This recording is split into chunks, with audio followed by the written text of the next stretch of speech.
Nah ini pemimpin yang safi, Nabi SAW berikan cirinya. Dalam sebuah hadis beliau mengatakan, akan datang sepeninggalku nanti pemimpin yang sufaha. Ini bodoh sekali. Apa cirinya? Kok bisa Nabi bilang sufaha? Apa yang dimaksud? Nabi sebutkan ciri.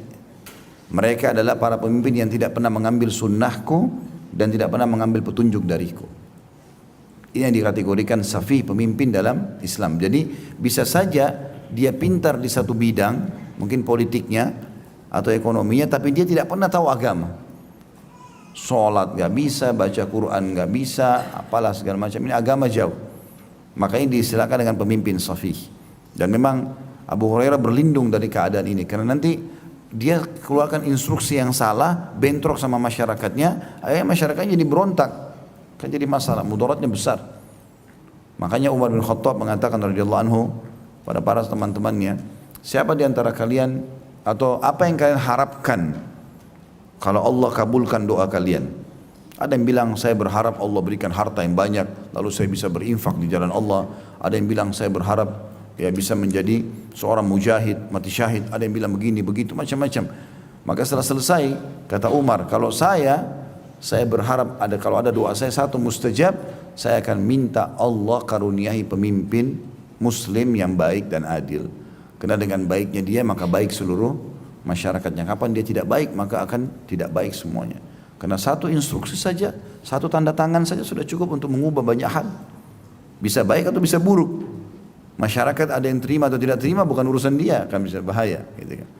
Makanya Nabi SAW mengatakan yang dimaksud dengan sufaha yang tidak pernah mengambil contoh dariku, tidak pernah mengikuti sunnahku.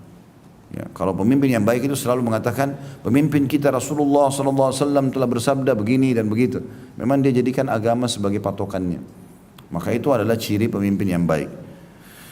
Itu poin yang kita ambil. Kemudian di sini seseorang tabi'in yang bernama Ibnu Hasan al-Juhani rahimahullah menanyakan kepada Abu Hurairah radhiyallahu anhu, apa tanda-tandanya itu? Dari mana kami bisa tahu kalau pemimpin itu bodoh? Ya. Maka beliau sebutkan 3 di sini cirinya. Yang pertama, antuqta'al arham, terputusnya silaturahim. Maknanya kalau dia jadi pemimpin, dia sibuk sehingga dia tidak peduli lagi dengan kaum kerabatnya. Juga dia tidak menyuruh masyarakatnya untuk melanjutkan silaturahim satu sama yang lain. Ini harus disosialisasikan.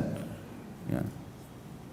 Kemudian yang kedua, ini saksi bahasan kita. Yang kedua, wa yuta al-mughwi, dan orang-orang yang mengajak pada kesesatan dituruti.